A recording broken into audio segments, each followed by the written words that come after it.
10 years ago, she believed love could survive anything. Then he disappeared. No goodbye, no note, no call. Only silence. Lena Whitmore buried her broken heart in work, rebuilding her life from the pieces, and she thought she had forgotten. Until that morning, when the conference room door opened and the man she swore she would never think of again walked in, colder, more dangerous, and his eyes stared straight at her as if 10 years had never existed.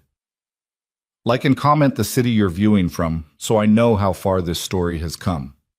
Don't go anywhere, because this is just the beginning. The morning it all collapsed started like every other morning. Lena Whitmore had spent pretending she was fine. 6:15. The alarm didn't wake her because she hadn't slept.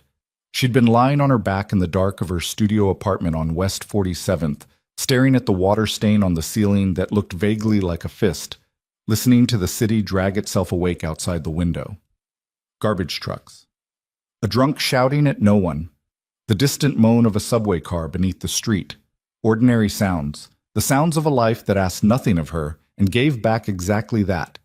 She'd learned to be grateful for ordinary. Ordinary didn't break your heart. She was in the shower by 6:20, standing under water so hot it turned her shoulders pink, and she was already running through the day in her head the way she always did.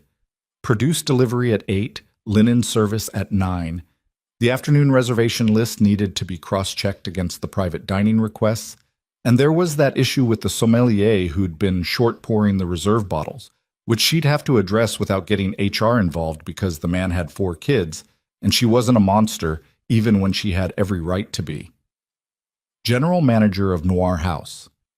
That was who Lena Whitmore was now. That was the whole of it. She was good at the job. She was good at it in the way people get good at things when the job is the only structure holding them upright. Noir House sat on the corner of Park and 52nd, 32 tables, a private dining room that seated 20, a wine cellar that had been written up in 5 separate publications in the past 18 months. The kind of place where the tablecloths cost more than most people's rent, and the lighting was calibrated to make everyone look like they had secrets worth keeping, which most of them did. Lena had learned early that fine dining was just theater with better cutlery. The rich came to perform for each other, and she stage managed the whole production from behind a smile that gave nothing away. She was good at that too. The smile that gave nothing away. She got to the restaurant by 7:40, 20 minutes before her usual time, because Marcus, her assistant manager, had texted her the night before. All staff at 9. Ownership wants to be there. New owner. That was the whole message. Marcus typed the way he talked. Clipped, no decoration, take it or leave it. She'd written back. Got it.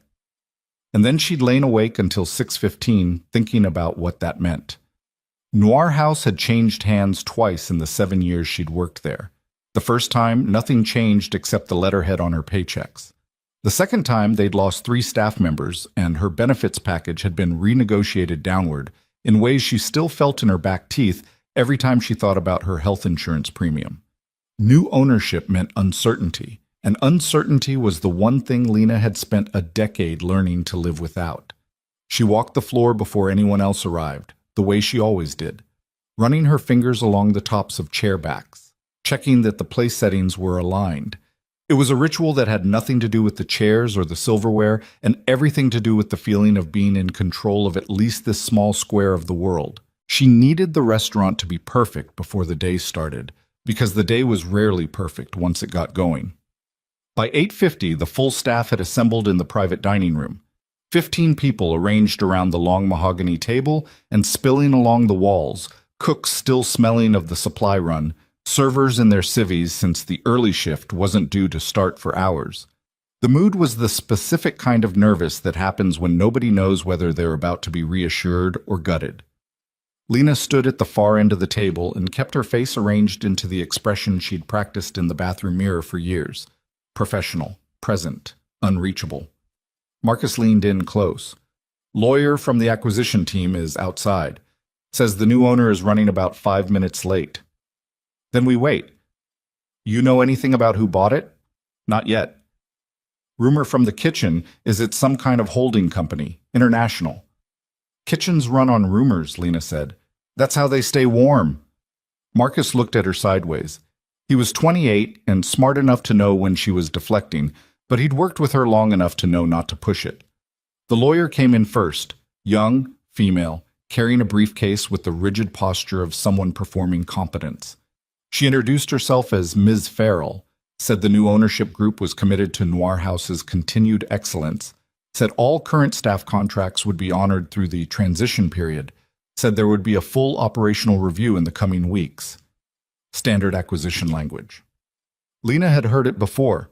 She watched the faces of her staff and cataloged the relief on some of them and the skepticism on others and filed both observations away. Then Ms. Farrell said, "The new owner would like to say a few words personally." The door opened. The man who walked in was wearing a charcoal suit that had been cut for his body specifically, not bought off any rack. His hair was darker than she remembered, threaded through with something that might have been gray at the temples in certain light. He moved the way men move when they've spent years in rooms where the wrong step costs something real, measured, deliberate, the stillness of someone who has learned to never look hurried regardless of what is happening inside. His jaw was harder, his eyes were darker. The boy she had known at 24 was not visible in this man except in the architecture of the face, which was the same, and which she recognized with a jolt that felt like stepping off a curb she hadn't seen. Adrian DeLuca. He was looking at her before he finished walking through the door, not scanning the room, not addressing the group, looking at her specifically like the 15 other people in the room were furniture, and she was the only thing in the space that mattered to him. Lena's hands went cold. She didn't move. She was good at not moving. She stood at the end of the mahogany table with her spine straight and her face absolutely controlled, and she felt the floor rearrange itself under her feet in some way she couldn't articulate, some fundamental shifting of the geometry of the room, and she breathed through it. One breath, slow, even. Adrian DeLuca stopped at the head of the table. He looked at the staff with the expression of a man who was comfortable being looked at and said something brief about vision and excellence and the commitment of the new ownership group. And his voice was the same voice she remembered, and also not the same at all. Lower, more carefully composed, each word placed like something that would cost him if he dropped it. And the entire time he spoke, Lena watched the wall behind his head and felt her heartbeat in her wrists. When the meeting ended, people filed out. There was the low murmur of relief and the specific exhale of people who had been holding their breath. Lena moved toward the door with everyone else. Ms. Whitmore. His voice. Just her name. Just her professional name, which he had never once used, which he had no reason to know except that he'd clearly made it his business to know it. She stopped. She turned. The room was almost empty. Miss Farrell was gathering papers. Marcus was already in the hallway. Adrian was looking at her. "A moment," he said. Not a question. "I have deliveries coming in," she said. "Marcus can handle them." "Marcus handles what I ask him to handle." A pause. The lawyer excused herself quietly and pulled the door almost closed behind her, leaving it open a crack, which felt deliberate in a way Lena didn't like. "Lena," Adrian said, "don't." The word came out flat and controlled, and she was proud of that. She was proud of the flatness of it. "Don't do that. We're in a professional setting. If you have operational questions for the management staff, you can direct them through Ms. Farrell or schedule something through the proper channels. I run this restaurant, Mr. DeLuca, and I intend to keep running it well, so if that's all, I'm not here to fire you." "I didn't think you were." "I'm not here to restructure." "Then why are you here?" She said it before she could stop herself, and the crack in the control was small, but she felt it, and from the look on his face he felt it too. He looked at her for 3 full seconds without speaking. There was something in his face that she refused to name. She'd had 10 years of practice refusing to name it. "To talk," he said finally. "We have nothing to talk about." "Lena, I have a restaurant to run." She pulled the door fully open. The noise of the kitchen, the clatter of ordinary working life, flooded in. "Welcome to Noir House, Mr. DeLuca. I hope the acquisition meets your expectations." She walked out. Her hands were still cold. She kept them at her sides, fingers loose, and she walked to her office and closed the door and stood with her back against it in the quiet for exactly 45 seconds before she trusted herself to move again. She'd built this life out of the rubble of the one he'd destroyed.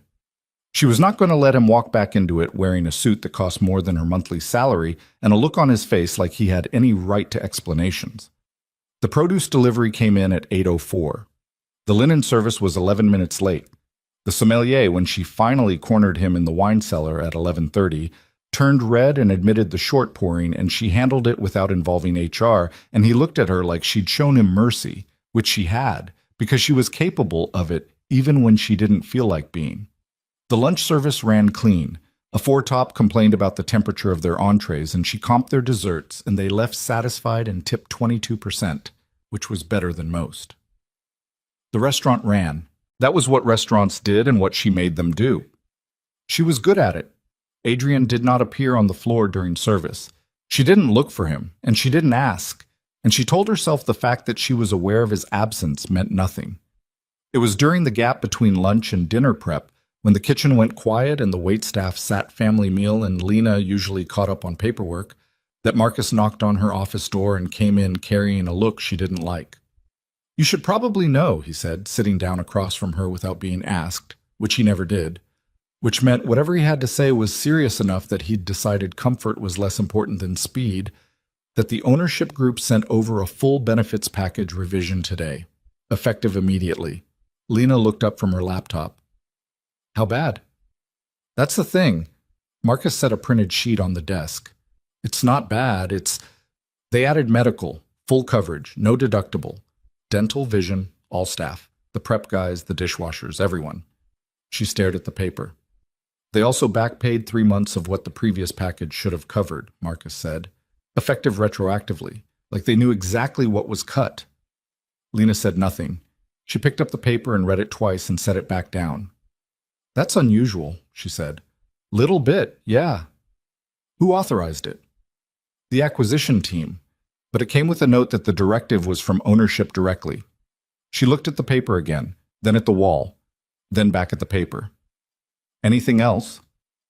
"Facilities sent over the renovation approval list. The capital improvements that were approved in the first week of the new ownership." Marcus set another sheet down, this one longer. "New prep stations in the kitchen. Updated point-of-sale system, resurfaced the private dining room floor. Oh, and they approved the exhaust vent replacement on the 3rd floor that you'd been requesting since last February." The exhaust vent. She'd put in 4 separate maintenance requests about the 3rd floor exhaust vent. The previous ownership had denied all 4 on cost grounds. "Anything else?" she said again, and her voice was careful the way her voice got when she was working very hard to sound like she didn't care about the answer. "They also quietly cleared the debt on Jamie Reyes's garnishment," Marcus said, watching her. "The wage garnishment that was coming out of his check. Legal fees from his divorce. Someone paid it off. He doesn't know who." A pause. "Jamie's been here 6 years. He's your best prep cook." Lena set down her pen. Outside, through the small office window, she could see the alley behind the restaurant. The dumpsters, the service door, the ordinary, unglamorous back end of a place that looked like magic from the front. She looked at it for a long moment. "These feel like coincidences," she said. "They feel like a lot of things," Marcus said carefully. "Go make sure the 4:30 reservations are confirmed." He stood up. He stopped at the door. "Lena, you know this guy, the new owner?" She kept her eyes on the alley. "Why would you ask that?" "Because he asked about you specifically, before the meeting. Asked Farrell who the GM was. She told me." The silence stretched long enough that Marcus understood it was his cue to leave. He left. Lena sat alone with the benefit sheet and the renovation list and Jamie Reyes's cleared debt and the particular weight of a man's name she hadn't let herself speak in 10 years. And she thought about the exhaust vent, the one she'd requested 4 times and been denied 4 times. And she thought about the fact that someone would have to have read every single one of those requests to know about it. And her hands went cold again the way they had in the morning. It was just past 3 o'clock when she went looking for the acquisition files. She had clearance. She was the GM.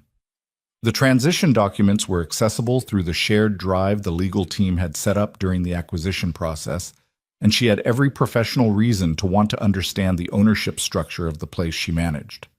She sat at her desk and opened folder after folder with the composed efficiency of someone doing routine due diligence, and she told herself she wasn't looking for anything specific. It took her 40 minutes to find the internal investment memo. It was buried 3 levels deep in a subfolder labeled Pre-Acquisition Assessment, NYC Portfolio. 14 pages of financial analysis, market projections, and return on investment calculations. She skimmed it with the focused speed of someone who'd read enough business documents to understand their grammar, and what she understood was this: Noir House, by any reasonable financial metric, had no business being on an acquisition list for a portfolio like DeLuca Capital's. The margins were too thin. The real estate was leased, not owned. The brand recognition, while strong in its niche, didn't scale. 3 pages of the assessment were dedicated to making this exact argument in precise professional language. By any rational accounting, Noir House was not a DeLuca Capital acquisition. The conclusion of the memo didn't bother with euphemism. Recommendation: acquisition is not consistent with portfolio strategy. Flagged for review. Beneath that, in a different font, added later, she realized, added after the fact, a single handwritten note that had been scanned into the document. Acquire. A D. 2 words. No explanation, no financial justification, just the initials and the order. She scrolled back to the beginning of the document, looked at the date of the initial assessment, looked at the date the final acquisition was authorized. 3 days. It had taken 3 days from the first investigator's report. She found that too, a separate attachment, a private investigation firm's file note, to the acquisition order. The private investigation firm's file note was brief. It contained an address, a description of the subject's daily routine, and a physical description. The subject was her. Female, mid-30s, brown hair, observed on premises of Noir House, 52nd and Park, employed as general manager. Positive identification confirmed via... She stopped reading. She sat with the file open on her screen in the quiet of her office while the restaurant hummed back to life around her for the dinner service, and the sounds of the kitchen warming up came through the walls, the familiar percussion of her ordinary life. And she thought about 10 years of silence and a note that said acquire and a private investigator who had been instructed to look for her specifically, and she understood suddenly and completely that Noir House had never been a real estate play. It had never been about the restaurant at all. Her phone buzzed on the desk. She looked at it without picking it up. A text from an unknown number, 4 words. We need to talk. She knew the number was his before she looked it up. She knew it the way you know certain things. Not logically, not from evidence, but from somewhere under the ribs where logic doesn't reach. She set the phone face down on the desk. Through the office wall, she could hear the first guests of the evening arriving, the low murmur of the host greeting them at the door, the clink of glassware being lifted from the bar. Her restaurant. Her evening. Her controlled and manageable life. She flipped the phone back over and looked at the text again. And then the second message came in, not from the same number, from a number she didn't recognize at all. And this one said something that made the cold in her hand spread all the way to her chest. Tell DeLuca that what belongs to him is now under our protection. He'll understand. Make sure she reads this. She stared at the screen. The door to the alley rattled. Not the wind. The handle. Someone trying it from the outside. Lena was across the office and had the back door to the alley in her line of sight through the small security monitor on her desk before she'd consciously decided to move. The monitor was a 4-inch screen, black and white, grainy the way cheap cameras always are, but the resolution was good enough to show her the alley was empty. The dumpsters, the service door, the loading dock at the far end. Nothing moved. The handle had stopped rattling. She stood with one hand on the desk and her breathing controlled and her eyes on the monitor, and she counted to 30. Nothing. She picked up her phone, looked at the second text again. Tell DeLuca that what belongs to him is now under our protection. He'll understand. Make sure she reads this. Make sure she reads this. Whoever had sent that message knew she had a phone, knew the number, knew she was in this building right now. She thought about the alley door. She thought about how long she'd been sitting in this office going through acquisition files, and whether anyone watching would have been able to see the light under the door, and she told herself she was being paranoid, and then immediately decided she wasn't being paranoid enough. She called Marcus. He picked up on the second ring, background noise of the kitchen behind him. Yeah. Is the alley door locked? A beat. Should be. Why? Go check it. Lena. Now Marcus. She heard him moving, a pause. It's locked. Deadbolts thrown. Who has keys besides you and me? Facilities. And whoever the new ownership team brought in this morning for the walkthrough. He paused again. What's going on? Nothing. Thank you. She hung up. She stood for another moment. Then she picked up her phone, went to the text from the unknown number, the second one, the threat that wasn't quite a threat, and she forwarded it to the first number, to Adrian's number. She typed one word below the forwarded message. Explain. She put the phone in her pocket and went to run her dinner service because the restaurant didn't stop, because her life was disintegrating, and because the work was the one thing that had never failed her. He replied 11 minutes later. She felt the buzz against her hip during the middle of a conversation with the head server about a VIP reservation in the back corner booth, and she finished the conversation completely before she stepped into the service corridor and read the message. Where are you right now? Not a question. The period at the end where a question mark should have been. She typed back, my office. Why? His reply came in under 30 seconds. Stay there. Don't go back to the floor. I'm sending someone to you. Her jaw tightened. She typed, you don't give me orders in my own restaurant. His reply, Lena, please. That word, that one word. She stood in the service corridor with the sounds of the dinner service running behind her and the phone in her hand and the word, please, from a man who had vanished from her life without a single explanation for 10 years. And something shifted in her chest in a way she didn't want to examine. She went back to her office. She stood. She didn't sit, because sitting felt like compliance. He came himself. She hadn't expected that. She'd expected one of the men in dark suits she'd seen flanking him that morning, the silent geometry of a security detail doing its job. Instead, it was Adrian who knocked on her office door 8 minutes after his last message, who opened it when she didn't answer, and who stepped inside and closed it behind him, and in the small cramped space of her office that smelled like printer paper and cold coffee, he looked bigger than he had in the boardroom. The suit jacket was gone. His sleeves were rolled to the forearm. He looked at her, then at the security monitor on her desk, then at her phone, and his jaw did something complicated. You forwarded it to me right away, he said. You didn't call the police first. I don't know what it means yet. It means they know where you are. He crossed to the monitor and looked at it. The alley was still empty. It means they've been watching. Who are they? He didn't answer immediately. He turned from the monitor and looked at her the way people look at problems they've been dreading, with a kind of exhausted recognition. Adrian, her voice came out flat and hard. Who sent that message? People who want to use you to get to me. Why would they use me? She held his eyes when she said it. I'm nobody to you. 10 years of nobody. You're going to have to give me something better than that. Something moved across his face. This isn't the moment for, then find me a better moment, because right now I have a restaurant full of people and a text message on my phone from someone who seems to know my number and my location and who referenced me as something that belongs to you, which I most certainly do not, and I would like an explanation that makes some kind of sense. He looked at her.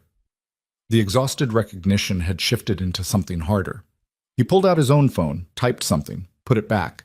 I'm pulling my security team to the building, he said. Front entrance, side door, the alley.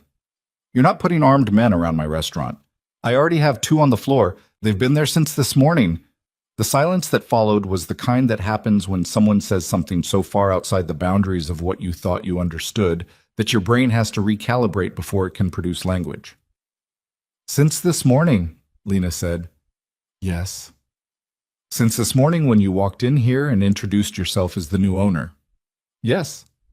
You put security on my restaurant on the same day you revealed you'd bought it. I put security on you the same day I found you, Adrian said, which is not the same thing. She sat down, not because she'd decided to, but because her legs made the decision independently. She sat in her office chair and looked at the man standing in front of the security monitor in her office, and she thought about the private investigation file and the word acquire in handwritten ink and the benefits package and Jamie Reyes's cleared debt and the exhaust vent that had been on the maintenance list since February, and she said, "How long have you been looking?" His answer was immediate. No hesitation, like he'd been waiting 10 years to say it. "Since the week after I left." The room was very quiet. "You left," she said. The word felt like pressing a bruise. "I know how that sounds." "Do you?" "Lena, you left," she said again, and this time the control in her voice slipped 1 degree, just one, just enough that she heard it and he heard it. "You were there, and then you were gone. No call, no letter, nothing. I waited 4 months before I stopped going to the apartment.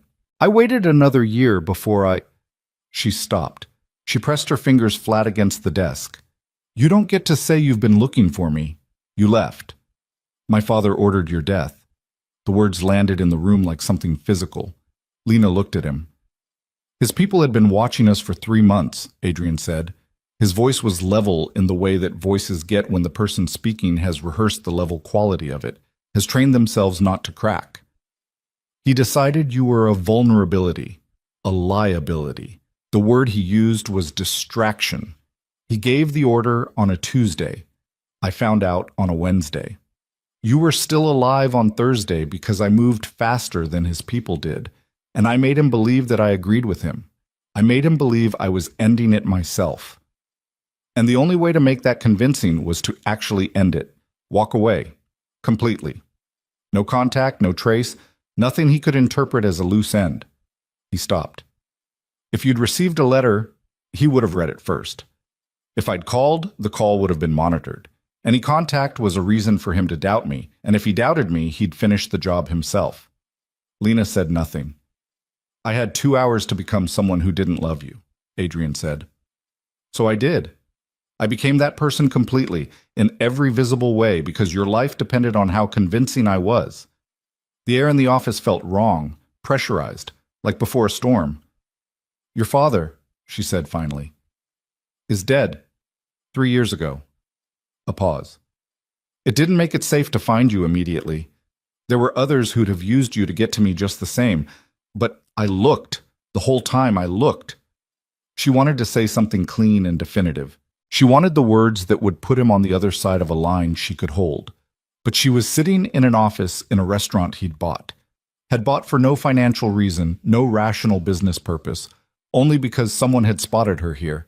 And the text message was still on her phone and the alley door had rattled. And the story he was telling her had the terrible texture of something true. "I need to run my service," she said. "Lena, I need to run my service." She stood up. "Your people can stay outside. I want them invisible. I don't want my staff frightened. I don't want anyone asking questions. If you want to talk more, it happens after service. Not before, not during." He looked at her for a long moment and then nodded, one short movement. He picked up the jacket he'd left draped over the chair by the door. "There are 3 of them," he said, stopping with his hand on the doorframe. "The families who sent that text. Conti, Marrero, and a third group that goes by a name I don't say in public buildings. They've been consolidating for 8 months. What they want isn't money. What they want is leverage over me, and the quickest path to that has always been—" "Get out of my office," Lena said. "Not angry, just clear, definitive. Please." He left. She stood behind her desk for 60 seconds. Then she tucked her phone in her pocket, checked that her face was correct in the small mirror by the door, and went to run the rest of her service. It was the hardest service she'd run in 7 years. Not because anything went wrong. The kitchen performed cleanly. The floor staff were sharp. A 12-top corporate table in the private room kept the revenue numbers healthy. It was hard because she was running it with a man's confession detonating in slow motion somewhere behind her sternum, and the knowledge that there were people in the building she couldn't see who were there because someone outside had decided she was useful as a weapon. She kept her face correct the whole time. She was good at it. It was Marcus who found her during the 9 o'clock lull, the brief quiet between the last entrees going out and the dessert rush beginning. He materialized at her elbow the way he did when he had something she wasn't going to like. "The tall guy by the bar," he said, speaking low and close. "Expensive jacket, nursing the same scotch for an hour, and the woman near the side entrance reading the same page of her book for 40 minutes. I know. They're not guests. I know, Marcus. They work for the new owner. Yes. He was quiet for 3 steps. Then, Lena, what the hell is going on? I'll explain when I can. She glanced at him. He was looking at her with the expression of someone who had worked alongside her long enough to know the difference between professional composure and a woman holding herself together with the structural integrity of a building that's already taken the hit and hasn't fallen yet. Trust me until I can. You know I will, he said, but I want it on the record that I don't like it. Noted. She made it through the rest of service. 9:40, last table gone, kitchen breaking down. She stood at the pass and watched her team move with the efficient choreography of people who knew their work, and she thought about 10 years. She thought about the apartment she'd left behind, the forwarding address she'd deliberately never filed, the 3 different cities she'd moved through in the first 2 years. Not running, she told herself, just moving, just building. She thought about the morning she'd stopped checking the door when she heard a knock, the morning she'd understood he wasn't coming back, and how she'd decided that the thing to do was to stop expecting him and build something that didn't require him. And she had. She had built something solid and professional and genuinely good, and it had been enough. It had been almost enough. She found Adrian in the empty bar after the last staff member had clocked out. He was sitting on a bar stool with a glass of water, not scotch, not anything, and he was looking at his phone, and when she came through the door, he put the phone away immediately, like he'd been waiting and didn't want her to know how long. She sat down 2 stools away from him. She didn't look at him. She looked at the bottles behind the bar, the organized geometry of them, the way the light caught the glass. Ask me something true, she said. He didn't hesitate. Are you all right? No. A pause. Were you ever going to tell me? If the situation had been different, if none of this had happened, if you'd found me some other way and nobody knew, and there was no threat, would you have told me the truth? He was quiet long enough that the silence became its own answer, which was not the answer she wanted. I don't know, he said finally. I told myself I would. I told myself that was the point. Find her, explain, give her the choice. But I found you 3 days ago, and the first thing I did was arrange protection instead of knocking on your door. So. He stopped. I don't know. She nodded slowly. That was the most honest thing he'd said, and she knew it was the most honest thing, and she hated that it made him more credible, not less. What do they want? She said. Specifically, not leverage in the abstract. What's the end goal? There's a vote happening in 6 weeks. The 5 major families east of the Mississippi are being asked to ratify a new structure that would consolidate control under one financial authority. If I vote against it, which I intend to, and if I can bring 2 other voting members with me, the consolidation fails. They've been working on those 2 members for months. Bribes, threats, the usual menu. He turned the water glass in his hands. I'm the harder problem. So they went looking for a softer angle. Me. You. She finally looked at him. And what exactly do they plan to do with me? Take you. Use you as leverage to force my vote. The word take sat in the bar's quiet like something dropped on marble.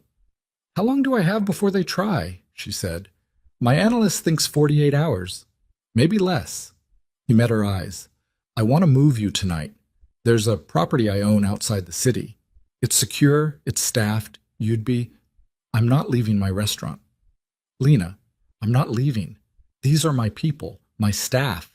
If I disappear, they don't know why. They panic. If you stay, they use you as a weapon against me, and in the process, they don't particularly care what condition they return you in. His voice didn't rise, but the weight behind it did. I have been very careful for 10 years to make sure nothing and no one in my life could be used this way. That care kept you safe. It cost... He stopped.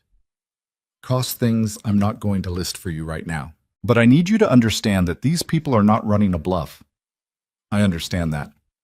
Then, I said I understand it. I didn't say I was leaving. He looked at her. She looked back. Neither of them moved. Then his phone went off. Not a text, a call, and he took it out and looked at the screen, and his face did something she hadn't seen on it before. Not alarm exactly, but the thing that exists under alarm in people who've trained themselves not to show it. The muscle in his jaw. He picked up, said nothing. listened for approximately 4 seconds. Then he was off the bar stool with the phone still at his ear, moving toward the window that faced the street, and Lena was already standing because the quality of his movement had communicated something that bypassed conscious thought and went straight to the part of the brain that has been keeping humans alive since before they had language. "Stay away from the windows," he said, and his voice was completely controlled and completely different from any voice she'd heard from him tonight, stripped of everything that wasn't information. He spoke into the phone. "How many? Where exactly? Do not engage until I'm in position." Lena did not stay away from the windows. She moved to the edge of one and looked through the gap in the curtain, and what she saw in the street below was 3 black SUVs parked at staggered intervals that were not the parking of people who'd stopped to find a space. Their engines were off. No one had gotten out. "Adrian?" Her voice came out even. She was surprised by that. He was beside her in 4 steps, looked through the gap, and in the same motion pulled her backward away from the glass with one hand.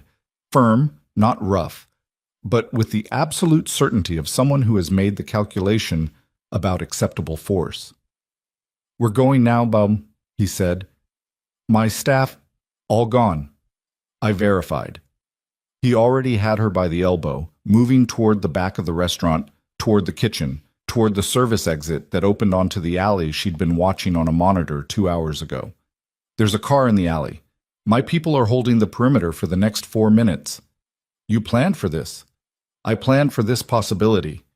They went through the kitchen, through the stainless steel and residual heat of the ovens, through the back door into the alley where the night air hit her face cold and sharp and real. A black car, not an SUV, something lower and less conspicuous, idled at the alley's far end with its lights off. A man she didn't know was standing by the rear door and opened it when he saw them. She got in. Adrian got in behind her. The door closed. The car moved. "Where are we going?" she said. "Somewhere safe." That's not an answer. "North." He had his phone out again, typing. "The estate I mentioned. We'll take secondary roads. It's 2 hours. Through the rear window, she saw the lights of the street they'd been parked on, the restaurant's facade with its unlit sign, the ordinary corner that had contained her life for 7 years. Getting smaller. "My keys are inside," she said. An absurd thing to say. She said it anyway. "I'll have someone retrieve them." She turned back around. The city moved past the windows. She felt the shape of the night rearranging itself around her, the old architecture of her life giving way to something she hadn't chosen and couldn't yet see the dimensions of. And she gripped the door handle not to open it, but because her hands needed something solid. They were 2 blocks from the restaurant when the car in front of them braked hard. The driver said one word. Sharp, terse. Not a word she could hear clearly over the sound of her own heartbeat. Adrian reached across her without explanation and pushed her head down below the window line, and in the same instant the night outside the car went white with headlights, a vehicle coming fast from a side street. And she heard the sound. She'd never heard it outside of a screen, but she understood it immediately, the way understanding sometimes arrives fully formed, of something striking the rear panel of the car, and then Adrian's body was covering hers, and he was saying her name in a voice stripped down to its most essential frequency. And the car was accelerating, and she couldn't see anything except the dark fabric of his jacket and the city screaming past them outside. The car hit 60 in a space that shouldn't have allowed it. Lena felt the acceleration in her sternum, that pressing down weight of sudden speed, and Adrian's arm across her back was the only fixed point in a world that had gone liquid. She couldn't see anything. Her face was angled down toward the seat leather, and she could smell his jacket. Wool. Something faint underneath it. Soap or sweat. Something human. And outside the windows, the city was a smear of light and noise, and the sound she'd heard, the sound against the rear panel, was replaying in her skull on a loop that her brain couldn't seem to interrupt. "Stay down!" His voice, directly above her. Not loud, not panicked. The voice of someone operating on a frequency she didn't have access to. "I'm down," she said. Her own voice surprised her. Flat, functional. Like the part of her that managed crises had taken over from the part of her that was terrified and filed the terror somewhere to be dealt with later, or never. The car swerved, hard right. She braced against his arm in the door and felt the tires find a different surface, rougher, the sound changing under them. the rhythm of the road becoming something that wasn't the smooth asphalt of a midtown street. The driver said something in a low voice, not to them, into an earpiece. She caught fragments. Second vehicle. Confirmed 2, possibly 3. Taking 11th to bypass. Then the acceleration again, and a sound behind them. Not another impact, something different.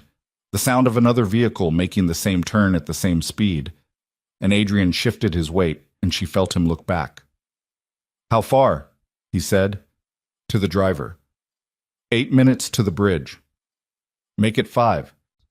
She felt him move, and then he was sitting up, and she pushed herself upright because she wasn't going to stay folded in half while her life was being decided around her. She looked through the rear window. The following vehicle was close. One set of headlights, high and bright, the kind of lights that belong on something heavy. "They're not shooting," she said. "No." "Why not?" "Because they want you intact." He said it without inflection, information, not comfort. If they'd wanted a different outcome, the first shot wouldn't have been at the rear panel.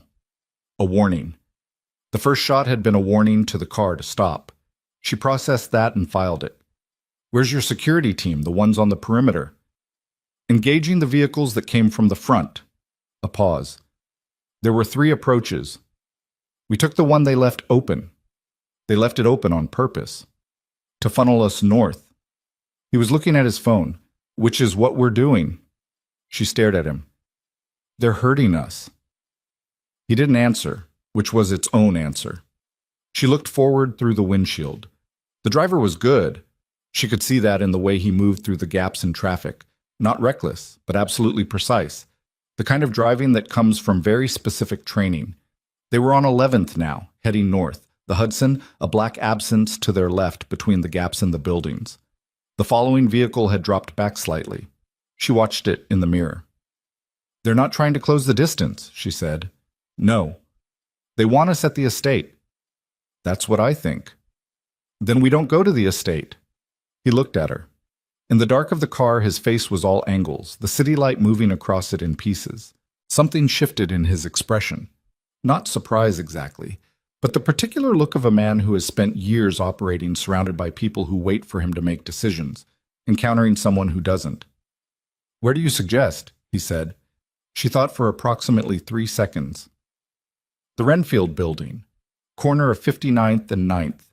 It's a commercial property, restaurant supply company. I manage their private events. I have a key code for the freight entrance. Open floor, no windows below the 3rd story, multiple exit points." He looked at her for one more second. Then he leaned forward and told the driver. The driver adjusted without comment.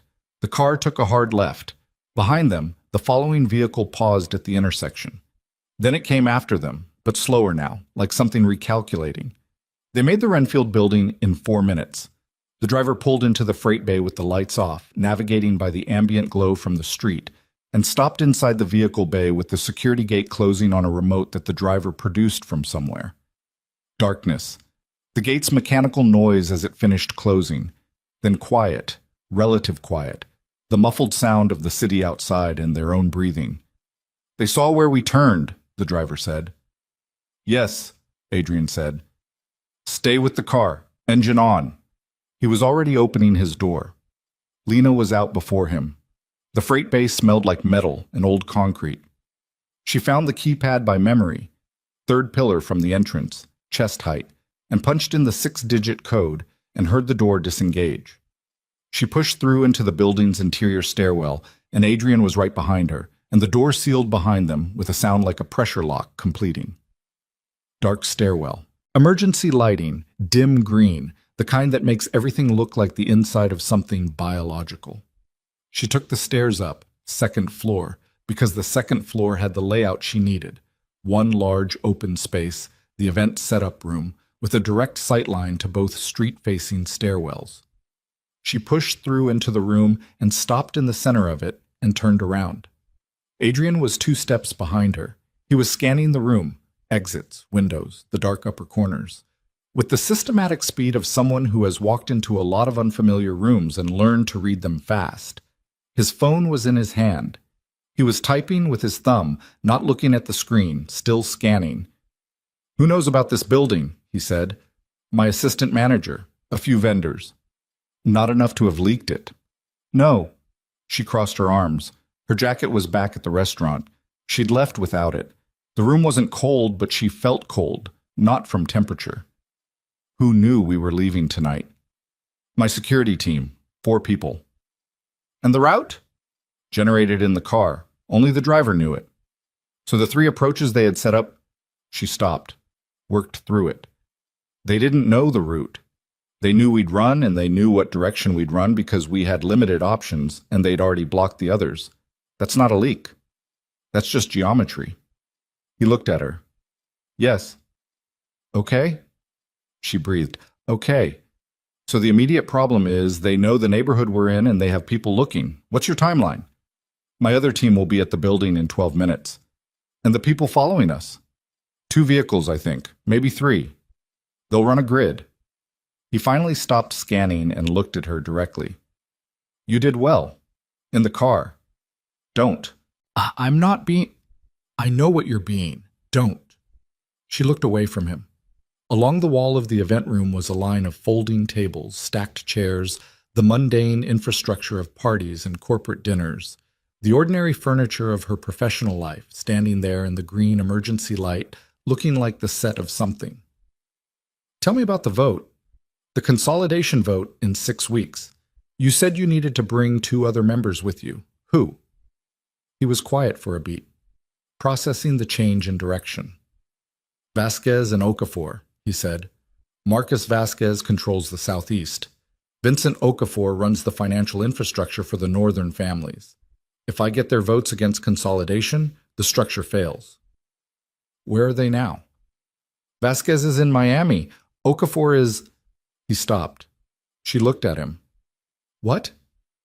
Okafor is in New York. Something in his voice had changed. He arrived 2 days ago. He told me he was here for a separate business matter. But I haven't been able to reach him in 14 hours. The green light, the stacked chairs, her own breathing, which she was keeping deliberately even. You think they already have him, she said. I think it's possible. Then the vote is already... Not necessarily. Without Vasquez, it still fails. They need a majority. They can't manufacture one. He was typing again. I need to verify Okafor's status. Do it. He stepped away from her, phone to his ear. She turned and walked to the far window. 3rd floor, he'd said. No windows below the 3rd. They were on the 2nd. So she stood to the side of the window frame and looked down at the angle of street she could see. Nothing yet. A delivery truck? A woman walking a dog. She listened to Adrian speak in low, terse sentences behind her, and she thought about the second message on her phone, the one that had said, make sure she reads this. And she thought about the alley door rattling, and she thought about the way the 3 vehicles had been positioned in the street. Not random, not opportunistic, but deliberate and geometrically sound. Professionals. People who'd had time to plan. Time. She turned back. Adrian had ended the call. His face in the green light had done something new, tightened around the eyes and jaw in a way that she recognized from years of watching people receive bad news at dinner tables, the physical geography of a person absorbing something they didn't want to be true. Tell me, she said. Okafor, he said. And then he stopped. Started again. Okafor was found an hour ago, in his hotel room. A pause that had weight in it. He's alive. He'll stay alive, but he's not... He won't be attending any votes. She said nothing. Let the silence do its work. They move faster than I calculated, Adrian said. The control in his voice was doing something she hadn't heard it do before, straining, slightly, at the edges. 14 hours ago, everything was still in motion. Now, Okafor is out. They have 2 vehicles running a grid around this building, and Vasquez... He pulled out his phone again, looked at something on the screen. His face went very still. Vasquez just sent a message to my financial advisor, encrypted. My team intercepted it. What does it say? He looked up at her. It says he's abstaining from the vote. She processed that. So without Okafor and with Vasquez abstaining, the consolidation passes. Which means... Which means 6 weeks from now, Every criminal operation east of the Mississippi answers to one authority, with consolidated financial infrastructure and the kind of political reach that doesn't get dismantled by federal investigations or... He stopped, looked at his phone, looked at her. My financial advisor, Carver. He's the one Vasquez contacted. The words came out spaced, deliberate. Not me. He contacted my financial advisor instead of me. The silence in the room changed texture. Lena felt something shift in her understanding of the night's geometry. She watched Adrian's face work through it in real time, watched the moment the implication became a conclusion, and she saw what it cost him. How long has Carver been with you? She said. 9 years.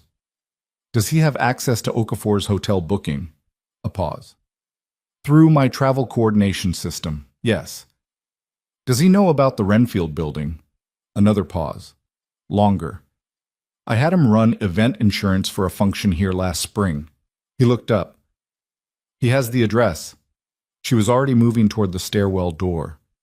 We need to go, she said. Right now. This building is... The sound that came through the floor beneath them was not loud, but it was specific. The controlled mechanical sound of a security gate being overridden. Not forced, overridden. With a code. She stopped with her hand on the stairwell door. Behind her, she heard Adrian say one quiet word that she didn't repeat. Then his hand was on her arm. Not the firm grip from the car, something different, more urgent. And they were moving through the stairwell door together and up, not down. Because down was where the sound had come from, and up was the only remaining direction that hadn't been taken from them yet. 3rd floor. She hit the door and it opened, and the 3rd floor was different from the 2nd. Not an event space, offices, a long corridor of frosted glass doors, dark. She went left because left took them away from the street-facing side and toward the building's rear, toward the secondary freight exit she'd used twice before when an event ran late, and the main entrance was locked by the building's overnight timer. Adrian was on his phone.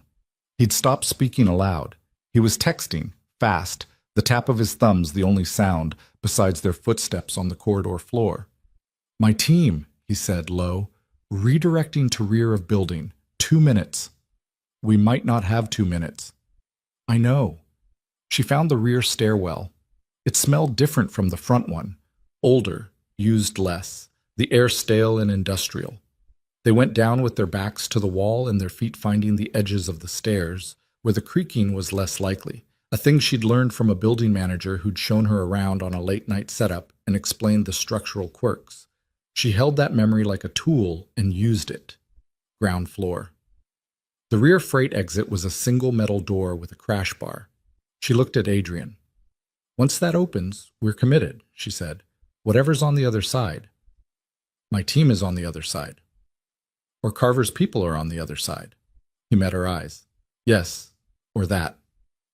1 second, 2. She hit the crash bar. Cold air. The back alley, different from Noir House's alley. Wider, running between 2 commercial buildings, lit by a single working streetlight at the far end. 2 figures 20 feet away, dark jackets, and she felt Adrian's body tense beside her before she heard him exhale. Walsh, he said, to the nearer figure. Report. Clear on the south approach. North has 1 vehicle we haven't identified. Your instruction? Hold. Adrian moved them both toward the car that was idling at the alley's far end. Different vehicle from the one they'd arrived in. He opened the rear door for her and she got in, and he followed, and the car was moving before the door finished closing. She sat back. Her heart was doing something it had been doing for the past 40 minutes that she'd been refusing to acknowledge. A rapid, shallow rhythm that had more to do with shock than fear. The cardiovascular response to a reality that was updating itself faster than she could track. Carver, she said. Your financial advisor. 9 years. Yes. He was feeding intelligence to all 3 families. That's what the pattern suggests. He knew about Okafor's hotel. He had access to the Renfield building's codes. He knew your security team's communication protocols well enough to know when your perimeter would be down. She watched the alley disappear behind them. How long? I don't know. Guess. A pause.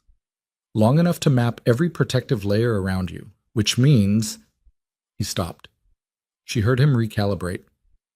The investigation that found you. The report that said you were at Noir House. My team ran it through Carver's office for verification. The words arrived in the car's interior with the specific gravity of something that has been falling from a great height and has finally landed. She turned her head and looked at him. Carver confirmed your location to me, Adrian said. His voice had gone very quiet. Which means he also reported it to them. Which means they didn't find me by accident, Lena said. They knew where I was before you did. Or at the same time. She held his eyes. They let you buy the restaurant, Adrian. They let you find me. Because they needed me in one place. They needed me close to you and in a fixed location and accessible. She heard the shape of it as she said it. They didn't find me to threaten you. They found me so that you would find me and come to me, and they could use the whole situation as the mechanism, he said. As the mechanism. Yes. The city moved past the windows. She was breathing steadily. It was taking conscious effort. So everything from the moment you walked through the door of Noir House, she said, was already part of their plan. He didn't answer. He didn't need to. The benefits package, she said, the renovation approvals, all of it. You doing those things made it look like we were reconnecting, which is exactly what they needed to establish in order to make me useful as leverage. Yes. And now Okafor is in a hospital. Vasquez has abstained. Carver is in the wind, presumably. She looked at her hands in her lap, the city lights moving across her knuckles. What do they want from you specifically? The exact ask. My vote in favor of consolidation and my financial infrastructure. I have 7 holding companies with access to banking relationships in 14 countries. Under the consolidated structure, those relationships become theirs. And if you refuse, the silence was its own answer again. She looked up. They'll use me. To make the point, yes, that refusing has a cost that I'll feel in a way that money can't compensate. She nodded slowly. The car was on a bridge now. She could feel it in the road surface and see the dark water below through the window. Somewhere she'd lost track of. Somewhere north. Here's what I need to know, she said. And I need the true answer, not the answer that protects me from something. How many people in your organization are Carver? What do you mean? I mean, how many people in your organization have been compromised? Is it just him, or is it deeper than that? He looked at her. The look lasted long enough to tell her what the answer was going to be before he said it. I don't know it, he said. After tonight, I genuinely don't know. She turned back to the window. The bridge ended. Dark road, trees at the margins, the city receding behind them. She felt the structure of her previous understanding of the situation, already damaged, already rebuilt once tonight, give way a second time, and beneath it there was not another layer of understanding but simply open ground, uncharted, with no blueprint for what came next. She had managed this restaurant for 7 years by understanding its systems better than anyone else in the building, by knowing where the pressure points were and what failed under load and what held. She had built her entire professional competence on the premise that any system could be understood if you watched it long enough, and that an understood system could be controlled. She didn't have that anymore. The car moved through the dark, and she sat with the wreckage of that understanding, and she did what she'd always done when the framework failed. She started building a new one, piece by piece. What she knew, what she could verify, what she could use. The estate appeared through the trees 40 minutes later, announced first by a set of iron gates that opened before the car reached them, then by a long gravel drive lined with security lighting that kept the path visible while leaving the surrounding grounds dark. The house itself was large in the specific way of old money. Not ostentatious, just permanent, built from stone that had been here longer than anyone currently alive and expected to be here after them. It sat above the Hudson River, and through the bare trees she could see the water reflecting back a low gray sky. She got out of the car before it had fully stopped. The gravel was cold and loud under her shoes. Adrian was behind her. The estate's interior was warm, high-ceilinged, lit by actual lamps rather than overhead fixtures. A man she didn't know met them inside and spoke to Adrian in rapid low tones. Names she didn't recognize. Adrian listened and his face processed, and he gave 3 short directives and the man moved. Carver, Adrian said, turning to her. He left New York 6 hours ago. Private airfield in New Jersey. Destination unknown. He knew you'd figure it out eventually. He knew I'd figure it out tonight. He was already running when we were at the Renfield building. Adrian moved toward a room off the main hall. A study, she saw, as she followed. Walls of books and a desk with monitors and the specific air of a room where actual work happened. He wasn't just feeding them intelligence. He was coordinating. Coordinating what? Adrian sat at the desk and opened something on one of the monitors. He turned it toward her. A calendar. She looked at it and saw the date 6 weeks out circled in red, the consolidation vote, and around it a constellation of other dates and notations that she couldn't fully interpret but whose density communicated their significance. The gala, he said. He pointed to a date 4 days out. My annual fundraiser, here, at this estate. I have 140 people coming. Politicians, business contacts, journalists. I host it every year. It is the single most covered event in my legitimate public calendar. He looked at her. Carver helped plan it. He knows the layout, the guest list, the security configuration, the catering team. He knows where every camera is and where the gaps are. She looked at the date. 4 days. They're going to use the gala, she said. It gives them a controlled environment. My security will be deployed protecting 140 guests. I'll be visible and committed to the event's function, and they'll have people inside, catering staff, event personnel, whoever Carver helped them place in the past 6 months, before my team can do a full sweep. Can you cancel it? Canceling signals that they've already won the first round. Every person on that guest list represents a relationship I've spent years building. Political connections that give me the ability to operate in legitimate spaces. If I cancel, I lose that leverage, and I lose it at exactly the moment I need it most. He leaned back. I can't cancel. Then you need to know who they've placed inside. Yes. You need to know the layout of the attack before it happens. Yes. And you need to do it without alerting Carver's network that you know about the compromise. She sat down in the chair across the desk. She was tired in a way that had moved past the physical and become something structural. Whoever Carver's been communicating with inside your organization, if you start pulling people, they'll know. They'll move the timeline. Yes, he looked at her. That's the problem. She looked at the monitor, the calendar, the gala date 4 days out. She thought about 140 people in a house she didn't know, with a security configuration she hadn't seen, against an unknown number of people who'd been planning this for months, with access to floor plans and staff rosters and camera positions. She thought about what she knew. She thought about what she'd spent 7 years learning that had nothing to do with restaurants and everything to do with understanding the internal logic of an event. How people moved through a space where the pressure points accumulated, which roles gave you access to which areas without raising questions. Show me the event plan, she said. He looked at her. The gala event plan. Catering flow, service stations, staff assignments, where the guests move through the evening. Show me. He pulled it up. She leaned forward and read. She read for 20 minutes without speaking. He didn't interrupt. He sat across the desk and watched her read, and was quiet in the way of someone who has learned the value of not filling silence with noise. Then she pointed at the monitor. Your service team for the gala. How many are regulars from previous years? Carver handled event staffing through an outside agency. The same agency every year? Yes. This year? A pause. He checked something. The booking was made 4 months ago, through Carver's office, same agency. Then assume the agency has been compromised. Assume every person on the service staff list who isn't a known quantity is a potential placement. She sat back. Which means you have 2 options. You either replace the entire service staff, which signals the compromise and collapses your timeline, or you find a way to monitor each placement throughout the event without their knowledge. Or, he said, I use someone who understands event service well enough to identify a placement by behavior, not by background check. She looked at him. You've run events in that capacity for 7 years, he said.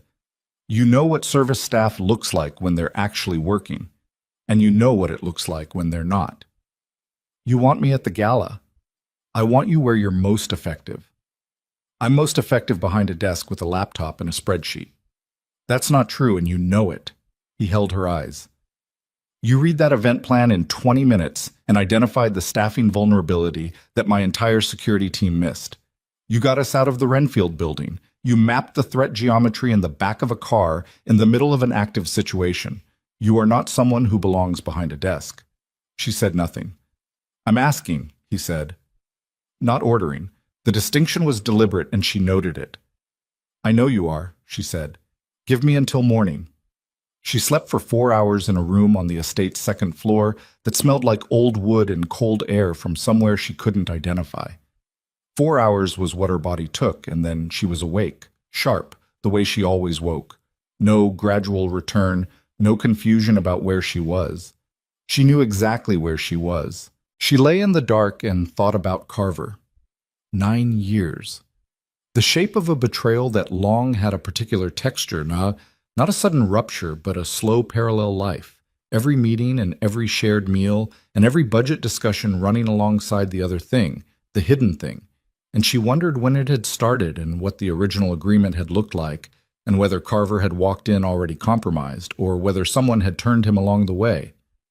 The mechanics of it. She needed to understand the mechanics. She got up at 5:40 and found the kitchen and made coffee with the equipment that was there and stood at the window that looked over the Hudson and drank it while the sky turned from black to gray to the specific pale nothing of an early autumn morning with no sun visible. The river was dark and absolutely still. Adrian came in at 6:15. He'd slept less than she had, she could see it. He poured coffee, sat at the kitchen table, and didn't say anything for a moment. Then, my team did a full audit overnight. Carver had access to 14 months of security protocols, communications, personnel files, the estate's physical security layout, the gala plan. A pause. He also had access to the investigation files, the search, everything we used to locate you. He gave them my location the same day your investigator confirmed it. Yes, which means they had 4 days to plan before you walked into Noir House. Yes, she set her coffee down. He also had access to your financial holdings, the 14 holding companies. Yes. Are any of them in a position where a sudden, unexpected transaction could be read as voluntary cooperation with the consolidation? He looked up from his coffee. What are you thinking? I'm thinking that if Carver gave them your financial infrastructure access, they don't actually need your vote.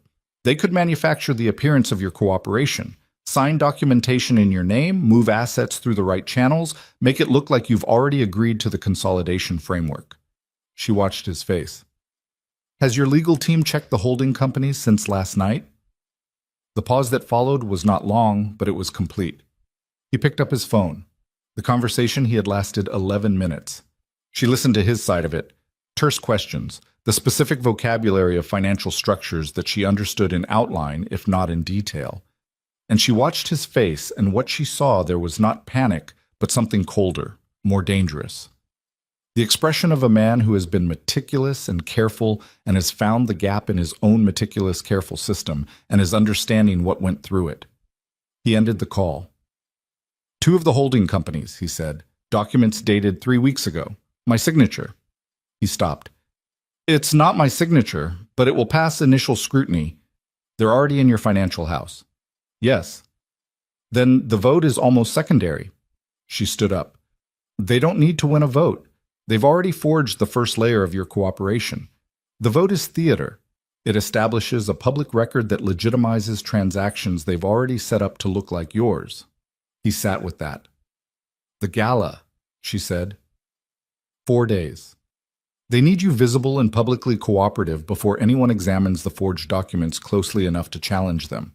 The gala is where they make the picture complete. Or where they take you, he said quietly, and use that to make sure I don't publicly challenge the picture.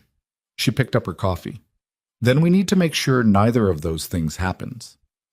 Lena, this isn't your fight. She looked at him over the rim of the cup. You bought my restaurant, she said. You put my staff under surveillance. You pulled me out of my own building in the middle of a dinner service. You made it my fight the moment you walked through that door. She set the cup down. I'm not saying that as an accusation. I'm saying it as a fact. So let's be practical about what I can contribute and stop asking me whether I want to be involved. He looked at her for a long moment. Then, something in the set of his face shifted. Not softened, exactly, but adjusted, like a weight redistributed. "All right," he said. The next 4 days were the most concentrated work of her life. She mapped the gala's event plan from memory and rebuilt it on paper, annotating every service station and staff movement corridor and guest flow pattern. She cross-referenced it against the estate's physical layout, using hand-drawn schematics that Adrian's security chief, a woman named Torres with close-cropped hair and the unreadable effect of someone who had done this work a very long time, reviewed and corrected and then reviewed again. She identified 11 positions in the service layout that gave a staff member unmonitored access to either the main hall or the east corridor that led to Adrian's private study.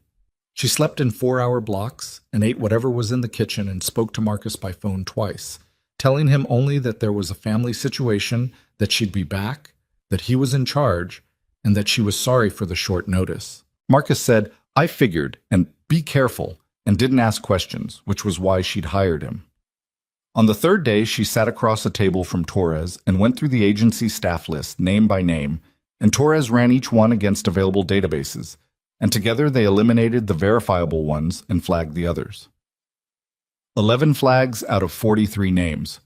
Too many to pull without signaling, not enough to feel safe leaving in place. "We don't pull them," Lena said. "We assign them." Torres looked at her. "We reassign the 11 flagged names to service positions that give them access to the locations we want them to go to," Lena said. "Positions that look normal from the outside. But those positions will also be under coverage that they won't see." She spread the floor plan on the table. "We let them believe the plan is working. We let them move.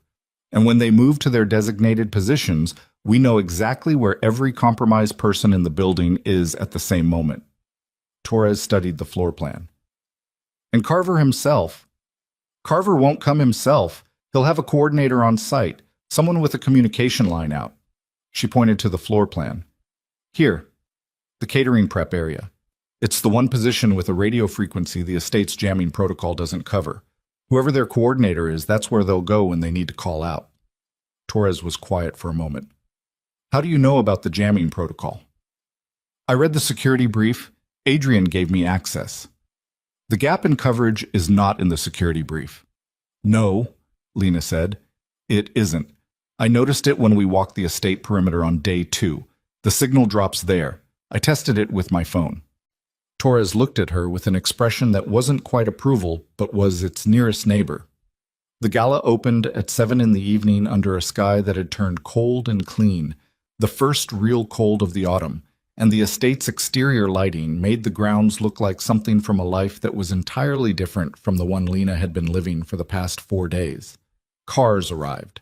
The 140 guests, politicians, lawyers, journalists, the carefully assembled social infrastructure of a man who moved in both worlds, filed through the main entrance and into a space that Lena had reordered without any of them knowing it.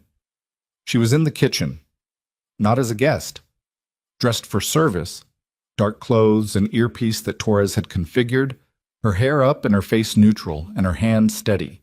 Exactly where she needed to be to see everything without being seen by anyone who wasn't looking for her specifically.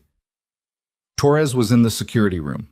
Adrian was on the floor, working the room with the practiced ease of a man who had done this 100 times, who could hold a conversation about emerging market investment strategies while monitoring the position of every person in a building through a security feed, which was exactly what he was doing. The first hour was quiet.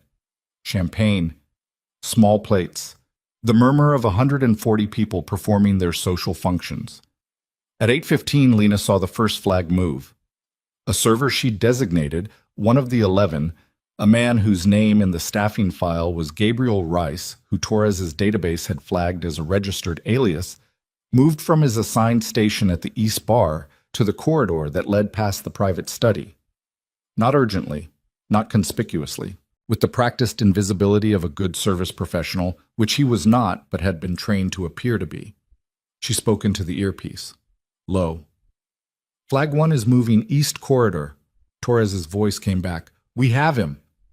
"He's not going to the study. He's going to the stairwell behind it, the secondary stairwell." "Why?" "Because the secondary stairwell has a window at the first landing, overlooking the main hall, a position. She was already moving through the kitchen toward the rear service passage. He's going to get eyes on the floor from above. He's a spotter. A beat. That's not in the plan. It's not in our plan. It's in theirs. She was moving fast now, the service corridor narrow and lit by fluorescent strips, her shoes quiet on the rubber-matted floor. Torres. Who has the secondary stairwell? No one. We didn't assign it. Put someone there now. She heard Torres give the order. She kept moving. She came through the service door at the base of the secondary stairwell, and she was looking up the stairs, and she could see the man, Gabriel Rice, or whoever he actually was, on the landing above her with his phone out and his back to her, and she could see him typing, not talking, typing, and she understood that the frequency gap she'd identified and that Torres's jamming wasn't covering was exactly where he was standing. She went up the stairs. He heard her on the fourth step. He turned. She said, "You're in the wrong part of the building." He looked at her. He made a calculation she could see him making. She was one woman. He was a trained operative. The math should have been simple. But she'd thought about this moment for 4 days, and she had 4 days of sleep deprivation and cold coffee and the specific rage of someone whose life had been picked up and shaken until it came apart. And when he reached for the phone to complete whatever transmission he'd been in the middle of, she was already moving, her hand closing on his wrist before he could complete the motion, and she drove his arm back against the stairwell wall with the full weight of 4 days of accumulated fury behind it. The phone skittered off the landing railing and fell. She heard it hit the floor below. She didn't look. He was stronger than her. That was a fact, and she'd accounted for it. She didn't try to hold him. She let go the moment she felt him pull against her grip, and she stepped back and he overcorrected, stumbling into the wall. And in the second that cost him, Torres's man came through the stairwell door below with 2 others behind him, and the man who called himself Gabriel Rice understood the geometry of his situation in the way that people understand things when the options have been reduced to 0. He stopped moving. Torres's voice in her ear. "We have him. Lena. The coordinator in the prep area just moved. We need you back in the kitchen." She was already going down the stairs. The prep area was at the far end of the kitchen corridor, a long, narrow room that smelled of sheet pans and institutional cleaning product, and when she pushed through the door, the coordinator was there, a woman she'd never seen before, mid-40s, dressed in the black and white of catering service, standing with a radio in her hand and the expression of someone who has just realized that the silence coming through the radio means the spotter is gone. She looked at Lena. Lena said, "Put it down." The woman's hand tightened on the radio. Her eyes went to the door behind Lena, calculating, and Lena shifted her weight to the left, and the woman recalculated, and the radio went down on the prep table with a sound like a closing argument. "Who's coordinating from outside?" Lena said. The woman said nothing. "You already know the spotter is off the board," Lena said. "You know because the radio went quiet and nothing you've transmitted in the last 4 minutes has been acknowledged. Your outside coordinator is expecting a signal that hasn't come, and they're making decisions right now based on incomplete information. If you want any possibility of a negotiated outcome for yourself, the window for that is about 90 seconds wide." She held the woman's eyes. "Who is coordinating from outside?" A pause that lasted the weight of a real decision. "Marrero's man," the woman said. "Vega. He's in a vehicle on the North Access Road." Lena spoke into the earpiece. Torres had heard it. The response was immediate. Then the lights in the prep room flickered. Lena turned. Through the prep room's single high window, she saw in the distance beyond the estate grounds a vehicle's headlights swing in a wide arc. Not leaving, she realized. Coming in. Coming through the north gate, which should have been closed, which Torres's team should have been holding. Her earpiece crackled. Torres, and her voice had changed, stripped of its professional remove, running on something faster and more urgent. "North gate is breached. 3 vehicles, armed." And then the estate's exterior darkness exploded into white. Not light, not gunfire. The concussive bloom of something detonated at the gate's control housing, and the shockwave came through the prep room window as a pressure change Lena felt in her chest and eardrums, and the single high window cracked but didn't break, and she heard the estate above her.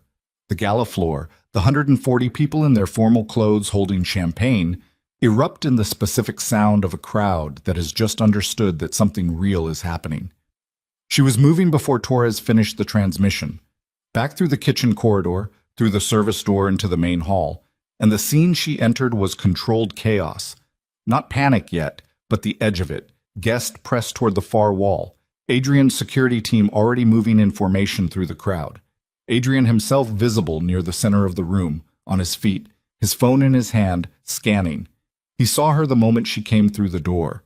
She saw him see her, and the thing that moved across his face was brief but complete, and then he was across the room in 12 steps. "North Gate," she said. "I know." Torres has 2 teams repositioning. He took her arms, but not gripping, guiding, and she let it. "There's a safe room in the lower level. I need you." "I'm not going to a safe room. Lena, Torres needs every person she has on the perimeter. If I'm in a safe room with a guard, that's one less person outside." She looked at him. "I know where the coordinator is. I know where your 11 flags are positioned. I can direct your floor team to each of them faster than anyone else in this building." She held his eyes. "You know I can." Outside, through the estate's high windows, she could see lights moving. Vehicle lights on the grounds themselves now, past the gate. She could hear, beneath the crowd noise, the specific sound of disciplined movement outside the building's east side. Adrian made the decision in under 3 seconds. "Stay next to me," he said. "Every step." "Every step," she agreed. What followed was 47 minutes that she would spend years reassembling in the right order. Torres and her team held the east wing.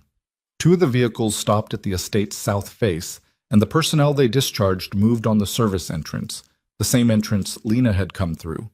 And Torres's people met them at the door, and the fight that happened there was close and brutal, and 4 of Torres's team took injuries that ranged from serious to catastrophic, and none of them left their positions. Inside, the gala floor became something unrecognizable from the event it had been 20 minutes earlier. Adrian's security had moved the guests to the interior rooms, dining room, library, the large interior hall that had no exterior walls. And the perimeter staff were working the building's skin, the windows and doors, and the points where the outside was trying to become inside. Lena worked the floor.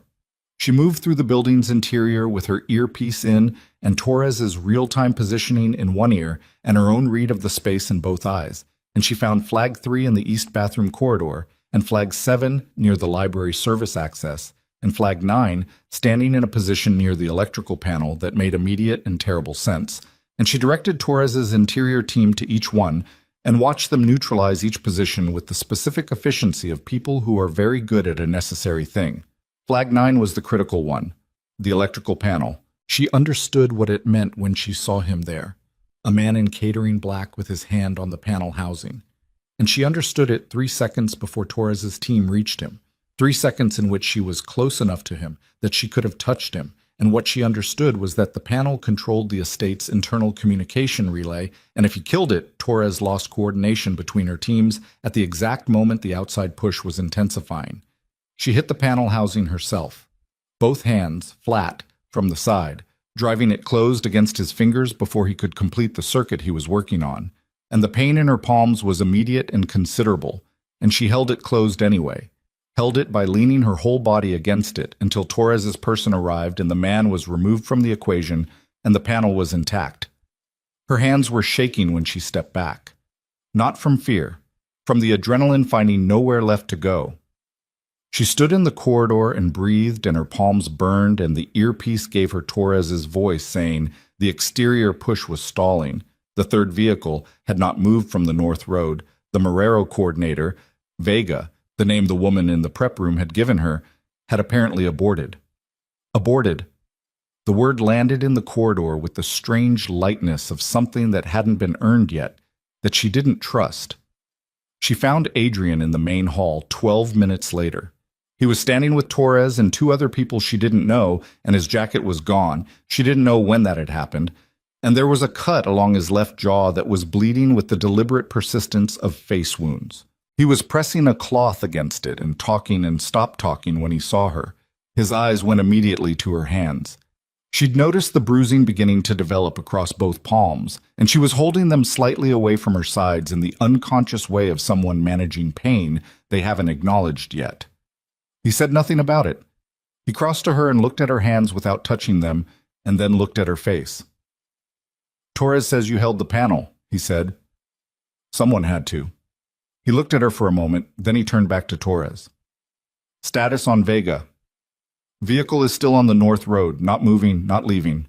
Torres's voice was measured. We think he's waiting. For what? For Carver, Lena said. They both looked at her. Carver planned this, she said. Every piece. He's not going to stay off site for the outcome. He needs to be here for the final negotiation, the moment where he presents you with the situation as it stands and makes the ask for your formal cooperation. He needs your face, your signature, your visible agreement. She looked at Adrian. He's coming. Vega is holding position because Carver told him to hold until he arrives. The silence lasted 4 seconds. Can we verify his location? Adrian said, to Torres. We've been trying to track his aircraft since New Jersey. Last confirmed ping was 3 hours ago over, Torres checked her phone, Eastern Pennsylvania. 2 hours out, Lena said. Maybe less. Adrian nodded once. He made 2 calls in rapid succession, speaking in terse half-sentences that she could parse and outline. Legal contacts, she thought, and something else. Something she didn't have the vocabulary for. He ended the second call and stood for a moment with the phone in his hand. There are 2 federal agents on the guest list tonight, he said. He looked at Lena as he said it, like he was deciding something about her while he said it.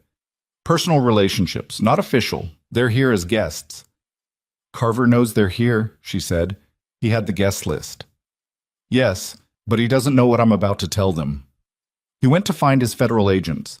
Lena sat down on a bench in the main hall and held her bruised palms open against her thighs and let the building settle around her.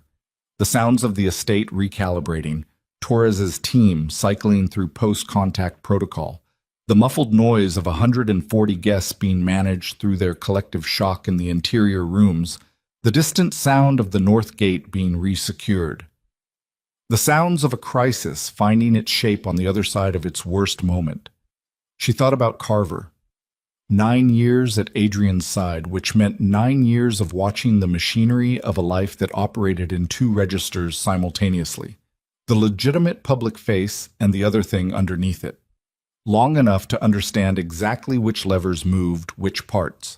Long enough to build a parallel map of the whole structure and sell it to the people who wanted to own it. She thought about the spotter's phone falling through the stairwell, the small sound of it hitting the floor. She thought about her own hands on the electrical panel, leaning her whole weight against it, and the specific quality of that decision. Not heroic, not calculated, just the response of someone who had identified the problem and had the position and the body to solve it with.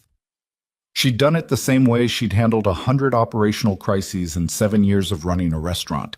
The problem, the resource, the action. The fact that this particular problem had involved a man and a live electrical panel instead of a broken refrigeration unit and a supplier on the phone did not, in the immediate moment of the problem, feel substantially different. That realization sat with her on the bench in the main hall. She was still sitting there when Adrian came back. He sat next to her, not close, 1 seat of space between them. They're making calls, he said. If Carver arrives and we can put him in a room with 2 federal agents and evidence of forged financial documents and a coordinated armed assault on a private estate, he stopped. It won't be clean. Federal investigations are never clean, but it dismantles the consolidation framework. Without Carver's financial architecture, the 3 families don't have the infrastructure to make the merger work even if the vote passes. And the vote. Vasquez's abstention was coerced. I have documentation. If the coercion can be demonstrated, he paused. It won't happen tonight. These things take months, sometimes years. The legal machinery is slow and unglamorous and expensive. He looked at her. But it will happen. She nodded. The forged signatures on the holding company documents, she said. How bad? Recoverable. My legal team was already on it before tonight. The forensic financial work will take weeks, but the trail is there. A pause. Carver was meticulous. Meticulous people leave meticulously documented trails. She almost smiled. Almost. Will he actually come? She said. He'll come. He spent 9 years building this. He's not going to watch the execution from Pennsylvania. He was right. Carver arrived at 12:40 in the morning by helicopter, landing on the north pad that the estate maintained for exactly this kind of arrival and that Carver had therefore always known about. He came with two people. He walked through the north gate that Torres's team had resecured and then deliberately, specifically reopened, and he walked through the estate's exterior and through the main entrance and into the hall where Adrian was waiting, and where the two federal agents were also waiting, and where Torres's team had the exit geometry completely covered. Lena watched it from the hallway. She wasn't in the room. She'd been asked to stay out of the room, which she'd agreed to because she understood that her presence would complicate the legal architecture of what was happening. What she could see through the hall's open doorway was enough. Carver was a lean man in his 50s with silver hair and the kind of face that had learned to be reassuring and had gotten very good at it. He walked into the room with the composure of someone who had a plan, and then he didn't have a plan, and the composure didn't crack. She'd give him that. But it changed quality, became something performed rather than felt, and she watched him look at the two agents and look at Adrian and make the calculation that she'd made herself at various points over the past 4 days. The calculation about whether the exit options were actually zero or just appeared to be. They were zero. She watched Carver understand that. The conversation that followed lasted a long time. She didn't hear most of it. She sat in the hall with her back against the wall and her bruised palms resting on her knees, and she listened to the register of voices without the words, and she thought about nothing specific, which was new, which was the first time in 4 days her mind hadn't been running at operational speed, and the quiet of it was exhausting in the specific way of something that has been held at tension for a long time finally releasing. Torres found her there an hour later. "It's done," Torres said. She sat down against the wall next to Lena with the manner of someone who does not normally sit on floors but has decided the floor is appropriate. "Carver is in federal custody. His two people are in our custody pending transfer. The agents are making additional calls." A pause. "Marrero's network is already fracturing. They're getting communications from inside. Conti is going quiet, which in my experience means they're cutting their losses and withdrawing." She looked at Lena's hands. "Those need to be looked at." "I know. I have a first aid kit." "I know. You going to let me get it?" "Yes," Lena said. "In a minute." Torres sat with her for the minute. It was a companionable silence, which surprised Lena, and she thought that under different circumstances she'd like Torres, which was an odd thought to have on the floor of an estate at 2 in the morning after a night like this one, and she had it anyway. Adrian found her 20 minutes later, her hands wrapped, and the worst of the bruising supported, sitting in the kitchen with a cup of tea she hadn't asked for, and that Torres had made appear regardless. He sat across the table from her. His jaw had been cleaned and closed with 2 small strips of tape, and the blood was gone, and he looked tired in a way that went past the physical, the tired of someone who has been waiting for a thing to end for a very long time. "It's over," he said. She looked at him. "Is it?" "The immediate threat, yes." A pause. "The legal process? No, that's years. I'll spend years in rooms with attorneys and investigators and the documentation of everything Carver built, dismantling it piece by piece. I will likely lose some of the legitimate business relationships. The political connections will need to be rebuilt from a more disclosed position." He was looking at the table. "I'll cooperate with the federal investigation. That was the agreement. Full cooperation. Full cooperation. Which means testifying about things I've done that I would prefer not to testify about."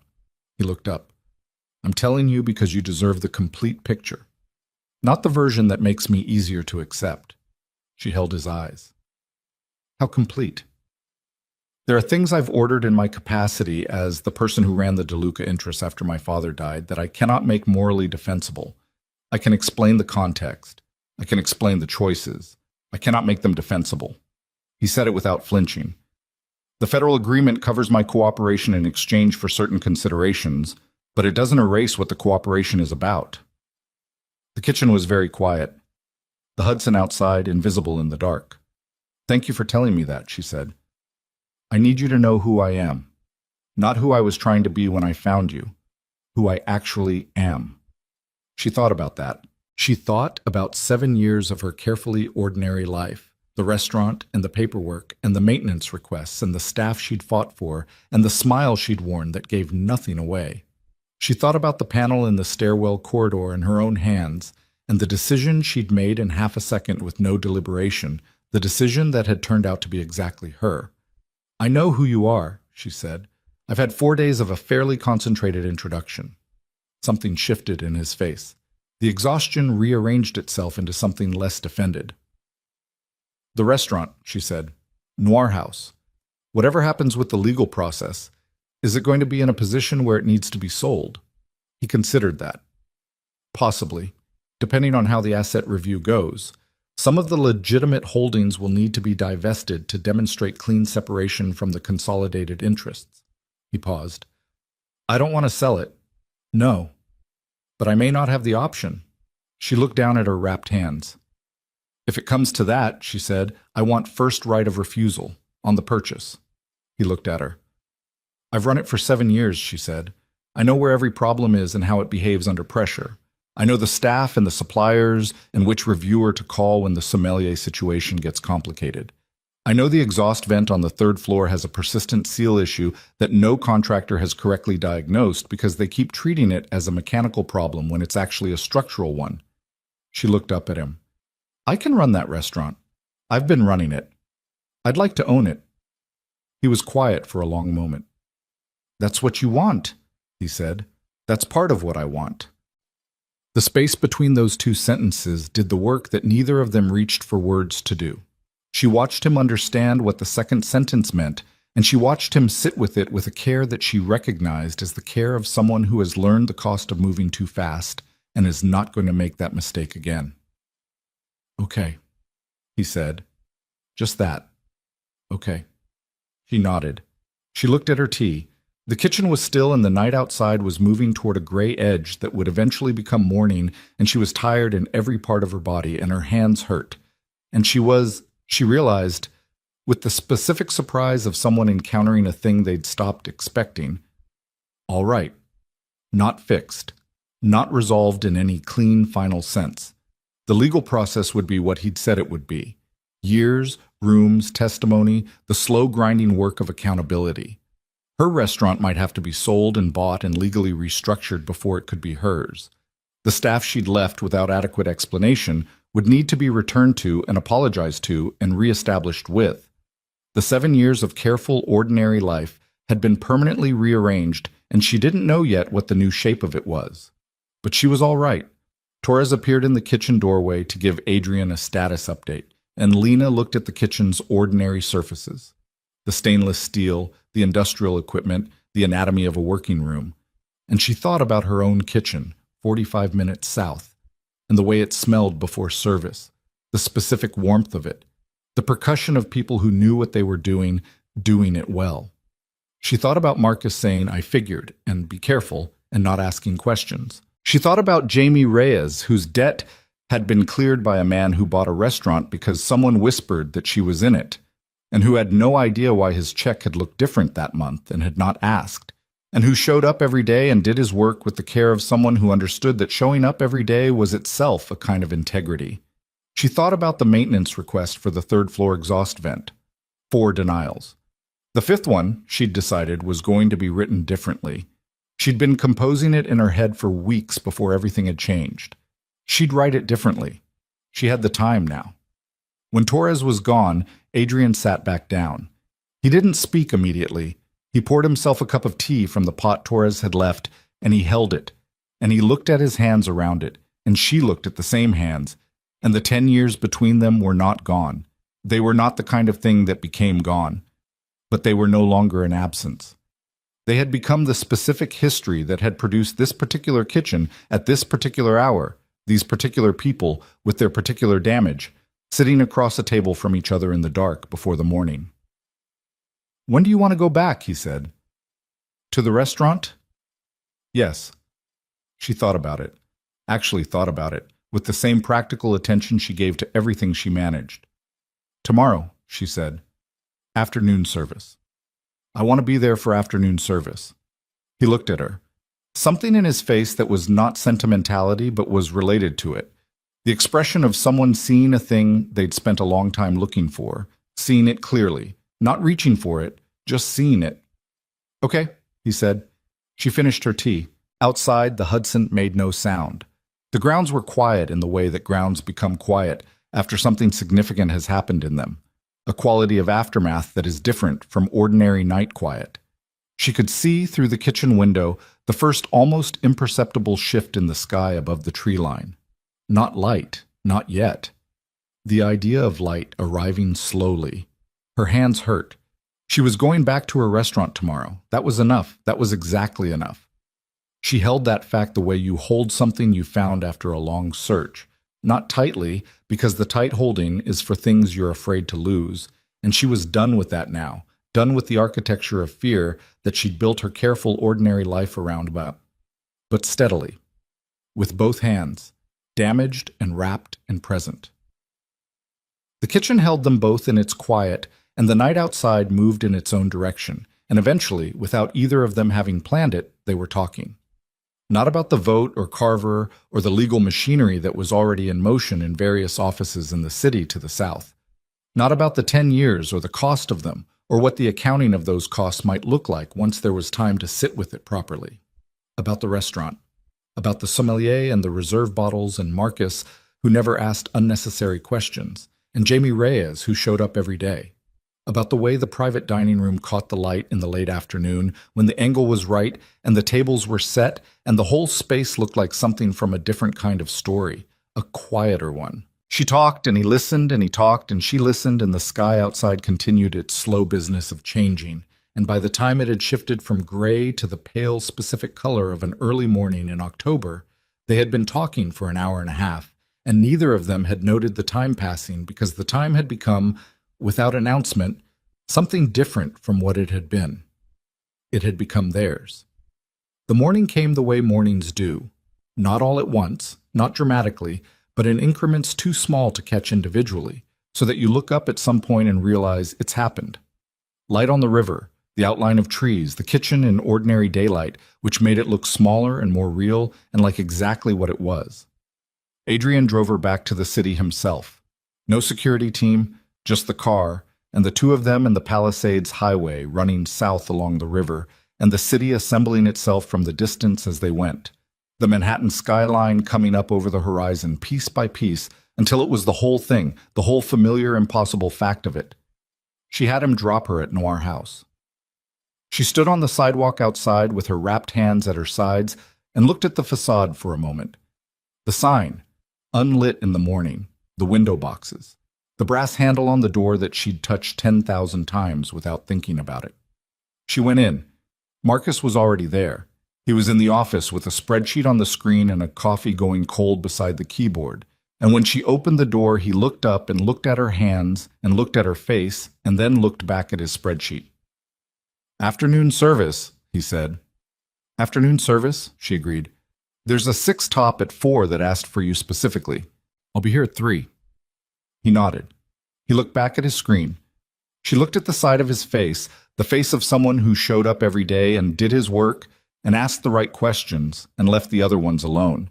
And she thought that she had been very lucky in this particular person, and that she had not told him so often enough. "Marcus," she said. He looked up. "Thank you," she said, "for the last week." He held her eyes for a moment. "You all right?" "Yes." He nodded once. He looked back at his screen. 3:00, he said. She went to her office. She sat at her desk. She opened her laptop. On the screen, still open from the night she'd been pulled out of this room in a rush, was the acquisition document she'd been reading when the alley door had rattled. She looked at it for a moment. Then she closed it. She opened the maintenance request form. 3rd floor exhaust vent. She began to write the 5th request, the one she'd been composing in her head. And this time she wrote it as what it actually was, a structural problem, not a mechanical one. And she wrote it with the specific technical clarity of someone who had spent 7 years learning the bones of this building and knew exactly where it ached and why and what it needed to stop. She sent it. The restaurant was quiet around her. In an hour, the kitchen crew would come in and the sound of the place would start. The particular living sound of it, The thing she'd built her days around for 7 years. The thing she was going to own when the legal machinery had done what it needed to do. The thing that had been hers in practice for long enough that the paperwork was almost a formality. Almost. She sat in her office and drank the coffee she'd made and looked at the water stain on the office wall. Not the ceiling, a different stain, lower, from a winter pipe issue 2 seasons ago. And she thought about nothing important for the first time in a week. She let her mind be quiet. She let the sounds of the city come in through the exterior wall and exist without meaning anything. Her phone buzzed. A text from an unknown number. Her body tensed before she could stop it. The week's accumulated reflex, and then she looked at the screen. Third floor exhaust vent. Structural issue, not mechanical. I'll send someone who knows the difference. A D. She looked at the message. She put the phone face down on the desk. Then she picked it back up and typed, "The someone should be licensed and insured. I'll need documentation for the property file." His reply came in under a minute, of course. She set the phone down. She finished her coffee. Outside on Park Avenue, Manhattan continued doing what it did, loud and indifferent and inexhaustible, racing beneath its own weight, full of people building and losing and rebuilding the structures of their lives without stopping to acknowledge how remarkable it was that they kept doing it. Inside, in the small, honest space of her office, Lena Whitmore opened the afternoon reservation list and began to work.